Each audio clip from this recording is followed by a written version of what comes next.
Hey everybody, welcome back to another video here on Rococo Does Designs. I'm Rococo, and today we're talking about money and budgeting. Love it or leave it, money runs a lot more than we care to admit, so it's only fair to turn around and run our money instead. Since I made all the inserts I'm presenting today myself, I've gone ahead and made them all to fit my A5 binder planner that I'm showing you here. However, you can make budget pages whatever size fits your needs. The first step to running your money is to understand your budget. If you've never budgeted before, the basic idea is to take what you earn, what you spend, what you owe, and what you want to save, and find the sweet points where everything intersects without leaving you in the negatives. Here I've done up an example of what a very basic full budget sheet might look like for you. The columns are organized into date, item, amount, and running total. The idea is to add or subtract each line of the amount column as you go, and record it in the total column. For example, if I had a $1,000 paycheck and a $500 rent payment, I would show the $1,000 and then the remainder after subtracting the $500, and it would look like this. Now, I would easily be able to tell that I have $500 left over from my paycheck. I personally like the color blocking section, so it's easier to tell what's going on at a single glance. So, as an example, I've done a paycheck in green, repeated payments in salmon, and everything else in white.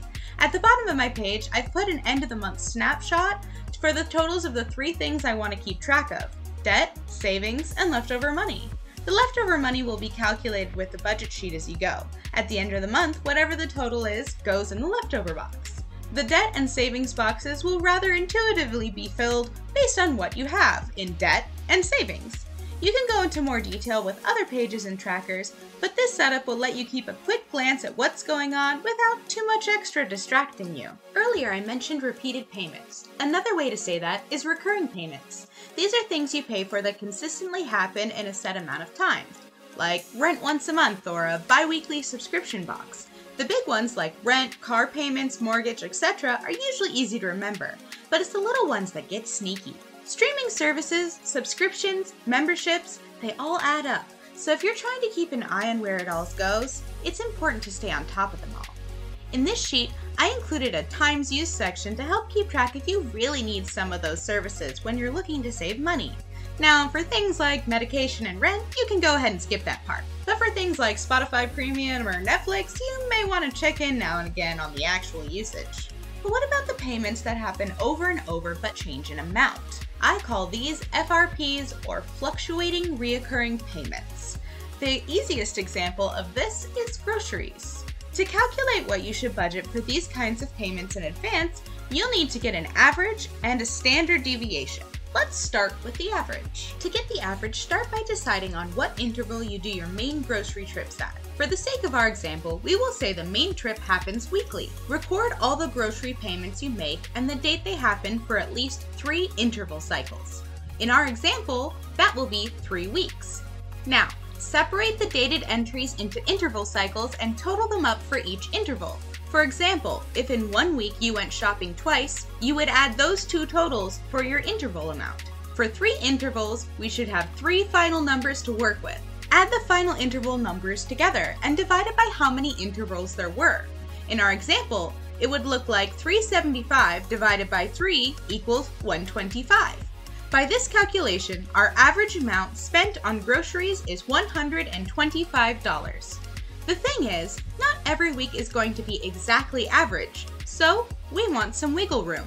The most accurate way to allow for that is to find your standard deviation. Now, you can bust out a paper and pencil, you can make a dot plot, maybe you can even do it in your head. But the easiest way? Pop standard deviation calculator into Google, choose a site, and put your interval amounts in the provided box separated by commas. Select sample and go.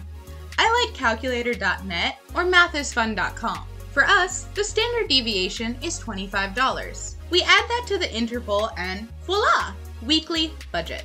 As with any average, this number will be more helpful as you have more entries, and keep an eye out for any extreme outliers that might skew your results.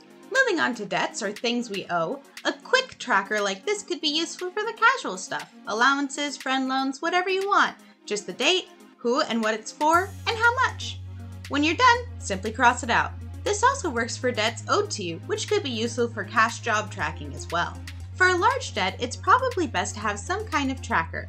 I feel accomplished when I cross things off or color things in, so I based my tracker on this idea.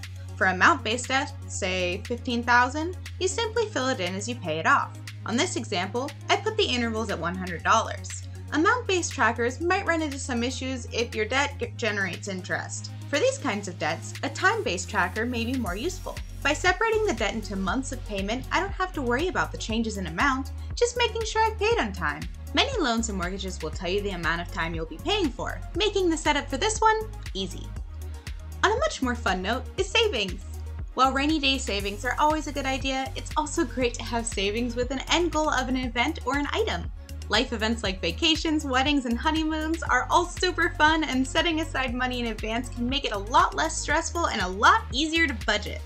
I'm sticking to color-in options because that's what I like, but any type of tracker works. Plus, there's always the satisfaction of hitting that final goal. The trick is to make the color-in intervals represent the best amount so you're not overwhelmed by a million things, but you're also not waiting too long to color anything in. I like the idea of custom trackers like this to add a bit of whimsy to my styling. For big items, you could track savings towards things like a house, coloring different parts as you go, a car that you can fill up the bar until you reach your goal, or even a pet, which, let's be honest, I love the idea of drawing or coloring in a home for the pet as you save up to bring them home. Oh, fur babies. Now, not all savings have to be big. Maybe just like having a set amount for smaller items or events. Presenting the half-page tracker. I'd hole punch these on the wide margin and use whichever lined up better with the planner layout I had going. I like the idea of a date page because then I can factor in things like dinner, transportation, maybe a present. I love presents. But I digress. Having this out to plan means no worries day of and no surprises day after. Well, at least less surprises. And it's a cute size to pop in wherever you want. If you're already in a relationship, this works for scheduled date nights really well too. Shopping is another option where you may enjoy having a set amount of money ready to go. Maybe it's a specific item, maybe you're working on learning to spend money on yourself, or maybe you just like budgets. No matter how you use it, you can use this tracker to keep up with your shopping plans. Finally, we've got a game tracker. You could use this as a color-in tracker to reach a larger goal like an expensive game or a new console. Or you could have a running wish list of games per square and cross them off as you get them. Or both. It's your tracker. Lastly, for budgeting, let's look at one of my favorite things, stickers. Even if you decide not to have a whole book, spread, or page for budgeting, stickers can always be a fun way to manage money. I made 3 sets of stickers, one set for debts, one set for savings, and one set for paydays. For my debt set, I decided to have a school sticker, a house sticker, and a credit card sticker because I felt those were the most common debts you hear about. For my 3 saving stickers, I made one with an envelope, one with a piggy bank, and one with a save button. I guess it's technically called like a floppy disk, but I don't think they exist anymore. For the payday ones, I chose a check, a stack of cash, and 2 types of hands holding cash. I thought that these would be pretty for marking down when you get a payday, or maybe just decorating with money. I don't know, you do you. That's all I have for you today on money and budget pages. However you choose to handle money with your planner, the main goal is to make your life easier. What works for someone else might not work with you. Mess around, find your favorites, and don't be afraid to reinvent what doesn't work. As always, thank you so much for stopping by. I appreciate you so much. Until next time, love ya!